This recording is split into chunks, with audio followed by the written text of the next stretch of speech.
página 163. En la primera parte nos pide dibujar algunos polígonos. Para eso nos dice que tenemos que utilizar nuestros instrumentos para que queden bien dibujados, ¿verdad? Entonces, el primero que vamos a dibujar es un triángulo irregular. Entonces, busquen en la página 160 cómo se dibujaría.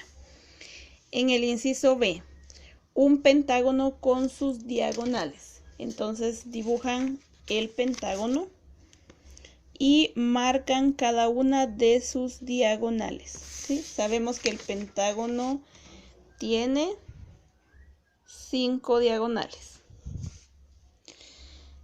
Luego, un octágono indicando todos los ángulos exteriores. Entonces, tengo aquí mi octágono.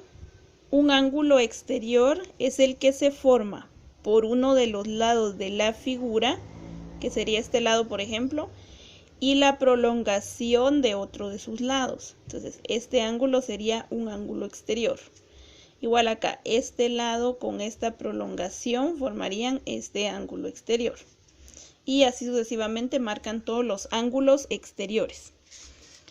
En el siguiente nos piden un hexágono cóncavo por 2 ángulos. Es decir, que estos 2 ángulos tienen que medir más de 180 grados.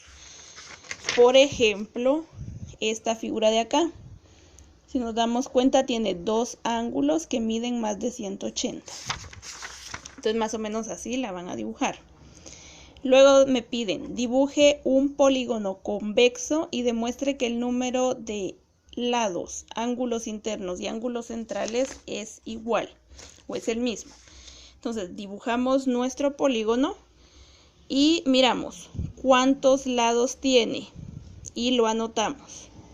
¿Cuántos ángulos internos tiene? Recuerden que los ángulos internos son estos. Este es un ángulo interno que se forma en este vértice.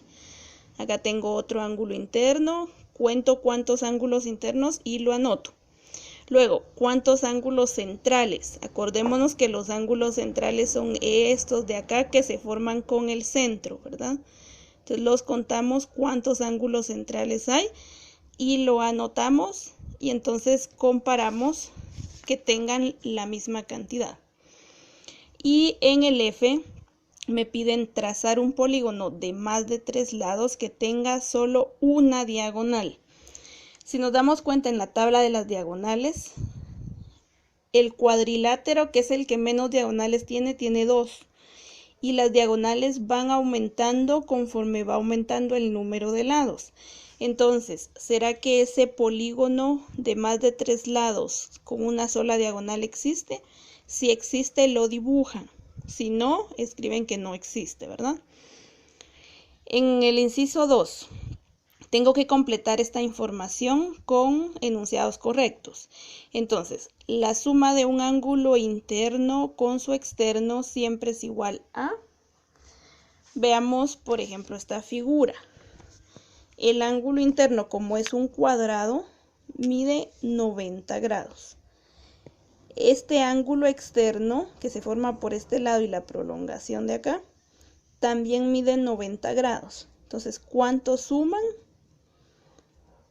Eso sería lo que tengo que anotar, ¿verdad? ¿Cuánto suma el ángulo interno más el ángulo externo?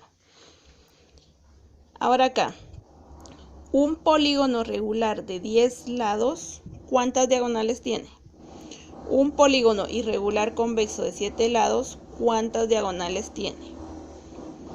Acuérdense que las diagonales las encontramos con esta ecuación, ¿verdad? Muy bien, la siguiente. La suma de los ángulos exteriores de un heptágono regular es, y de un octadecágono es. Entonces, ¿cuánto suman los ángulos exteriores?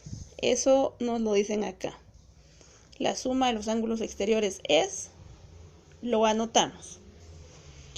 Luego dice, la figura cuya suma de ángulos internos y suma de ángulos externos es igual se llama. Entonces, los ángulos externos o exteriores suman 360. ¿Cuál es la figura en donde los ángulos internos también suman 360? Es esta de acá. ¿Cómo se llama esa figura? lo anotamos en la última.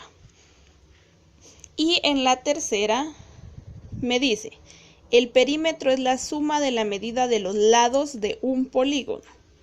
¿Por qué la circunferencia no tiene perímetro?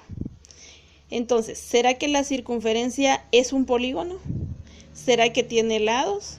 Entonces, en base a eso, contestamos esta pregunta.